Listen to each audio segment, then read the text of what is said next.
to my channel. In today's video I'm actually going to be doing something on my series of my Draw2Sculpt series. So that's where I take a 2D drawing and I make it into a 3D sculpture. So in today's video it's actually a sculpture that one of my Patreons won in my monthly giveaways that I have on there. You automatically get entered into it, and he won one of my Draw2Sculpts, and so he sent me a picture that he'd like me to sculpt for him. And so in the picture it's essentially a panda and a fox. It's really cute. I think he's also got a tattoo as well of it, so I'm really happy to be making this sculpture for him. But yeah, I've never sculpted a bear. I don't think I've sculpted a bear. I'd imagine that they've got faces kind of like cats, but it'll be fun. I think this really, with this Draw2Sculpt series as well, it's a good way to kind of push the envelope of what I can do, because people are going to ask for anything, and so if I can sculpt it, well hey, instead of just sculpting wolves and unicorns, it's going to be fun. I'm going to see if I can actually sculpt a bear. So yeah, so I hope you enjoyed the video and we'll get on with the process.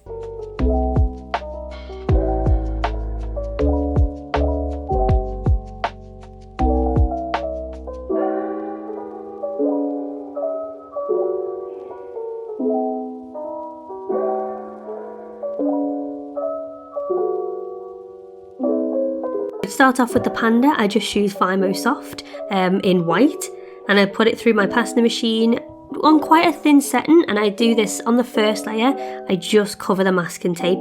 This layer isn't meant to look good, it's just meant to be a base and to sort of hold all the masking tape in place when you bake it, and then on top of that I'll add in more layers, and those ones will have the textures, and they'll be responsible for adding more shape to the sculpture as well. This first layer will look awful and it will look bumpy, but it just holds everything in place, and just to give you that sort of base of what it's going to look like.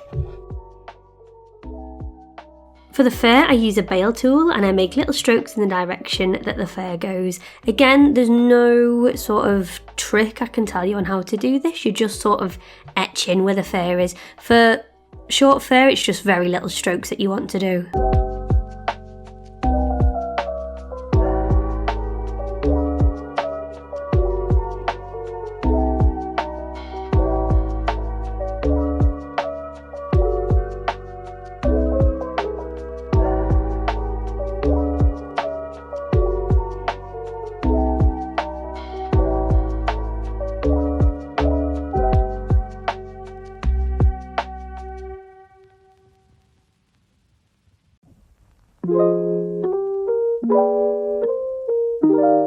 To make the muzzle of the panda, I add a piece of clay under the eyes, and honestly I just looked at a lot of panda faces and a lot of panda references. I just type in things like panda head side or bear head reference or panda drawings, etc. It's really hard to explain, and there aren't any tricks to how I do this. I just literally look at references and then add the clay up until I get the shape that I like. I will say though, at the end part of the muzzle, I will take two little balls of clay sort of to make where the moustache goes, and then I make a little triangle for the nose. That really helps me to then make the mouth shape from that. Once you've got the shape that you like, then that's when you'll add texture, and then you essentially bake it after that, and that it saves your progress. Part baking is amazing, and it's made my confidence skyrocket since doing sculptures, because once you've baked it you can't really destroy it. It's hard to sort of like accidentally put your thumb on it and destroy what you've already done. So part baking, I 100% recommend it. I've never had any problems with part baking, and so I definitely recommend it, especially if you're not as confident with not touching your sculpture, because sometimes you can hold a sculpture on one side and you can hold it too much that the heat from your hands destroys whatever progress you've done, and it can be really disheartening. So I would recommend, once you're happy with a piece, move on to the next one. So for the ears and the tail, I drilled holes where I wanted them with my little mini USB drill. It's so tiny, it's so small and so tiny, and it's just so compact and really, really good. I love it. And then I got some long eye pins with some epoxy glue, and I glued them into the holes. And then I made a clay ball using Fimo. I used the colour black, and I kind of shimmied them onto the eye pin, and then I used Fimo liquid to sort of bond the ears and the tail to the body when I baked it, so it kind of acts as a glue, but it's not a glue until you bake it. That's probably why it's called baking bond, probably, that's probably the reason.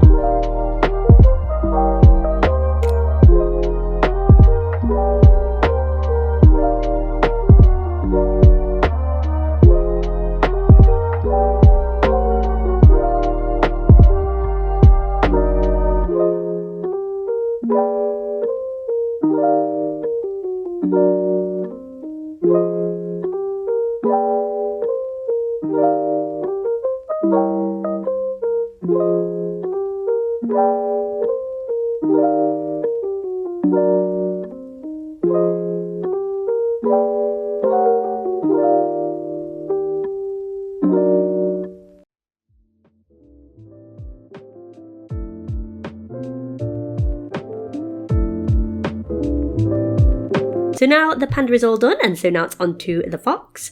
For the fox's body, I used Fimo Soft again in the colour Tangerine, and it's quite a bright orange.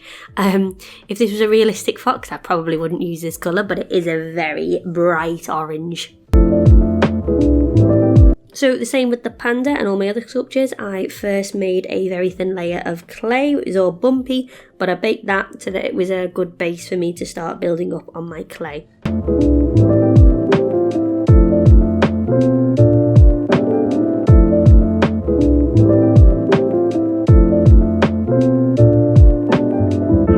So for the head, I made a roundish shape, almost like a sphere. No, it's just a really rough, roundish shape that I made for the head. And then I had a ball tool, so I've got a pack of these ball tools and they're all in different sizes. And so what I do is I get a ball tool that's just a little bit bigger than what the eye's gonna be. So for the eyes for the fox, I actually use these cat eye beads. And so they were quite small, so I just used a ball tool that was a little bit bigger so that I could just slot those beads in. It's a real shame as well, because I used to get these cat eye beads but without the hole in them, and I used to love them, but I cannot find them anymore. It's just, I don't know, they look like little pearls that they used to, but the only ones I can find now is the ones with the hole in them for jewellery making. So I'll have to have a look round and see if I can find the ones without the hole.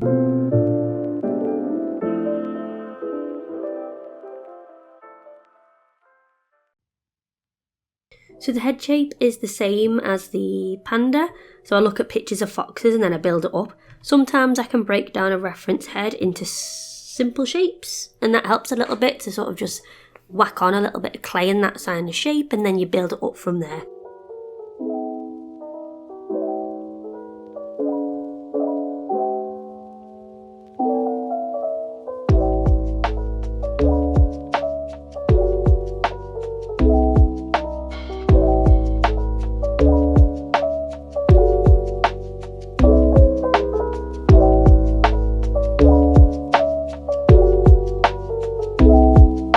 So I always add my tails after the body, and then I use scrap clay to make a thin layer.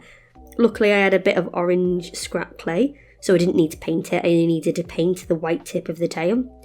If I didn't paint sort of the base of the tail in a similar colour to what I was going to do the fur, you'd see it through the fur. So for example, if the clay colour was blue and I just left it and put orange on top of it, you could see, and it makes it look sparse. Whereas when it's the same colour, it makes it look fuller. I don't know quite how to explain it, but it looks a lot fuller when it's a similar colour, because you can't see that bit underneath, sort of the root, you can't see.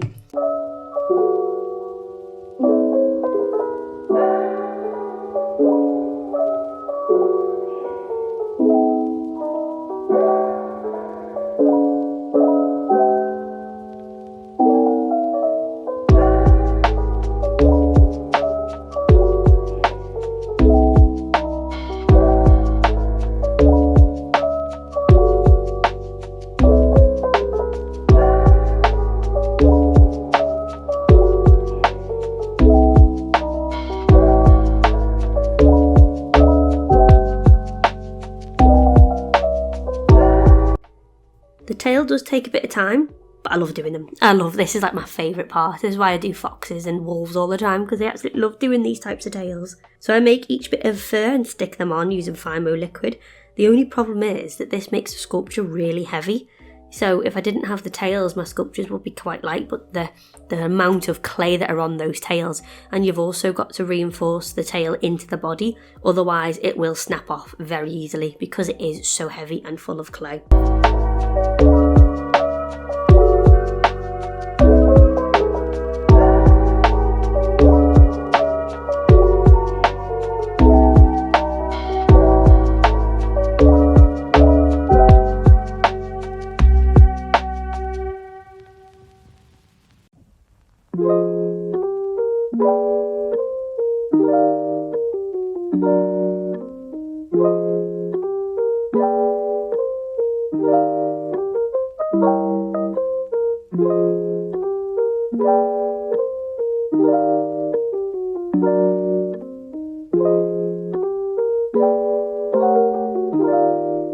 So unfortunately, I did have to cut the panda's leg off.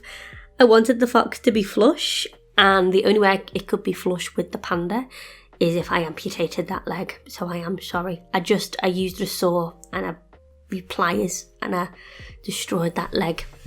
But at least the fox is very close to the panda, which is what I wanted.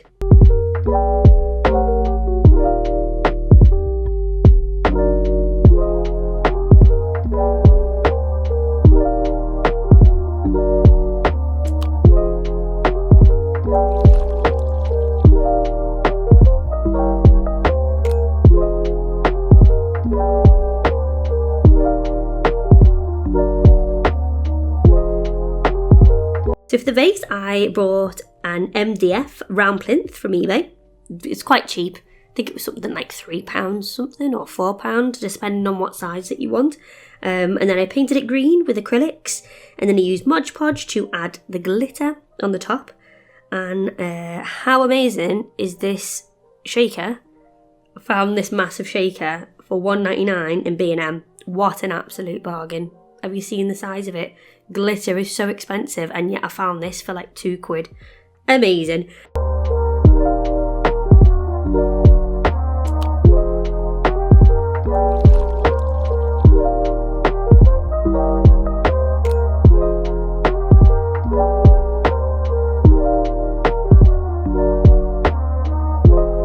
So there it is, it's all completed, and now it's off to its new home. I hope that he likes it. I hope Django Fox likes it, and again, thank you so much for supporting my channel and being a Patreon.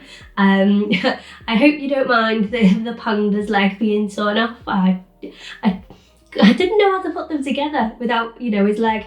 My idea was that the fox was going to go over the leg, but instead he went through the leg, and I just kind of cut it off. So you can't really see it unless you were to separate the two, but hopefully I've stuck it on well enough onto the base so that it's not going to be two separate sculptures. But yeah, thank you so much for sending me that, and I really had fun making it. So yeah, so you could also be in a chance to win one of my Draw2Sculpts. So the way that you would win is essentially if you're just a member of my Patreon. If you're a member of my Patreon, I do monthly giveaways, and some of those are Draw2Sculpts.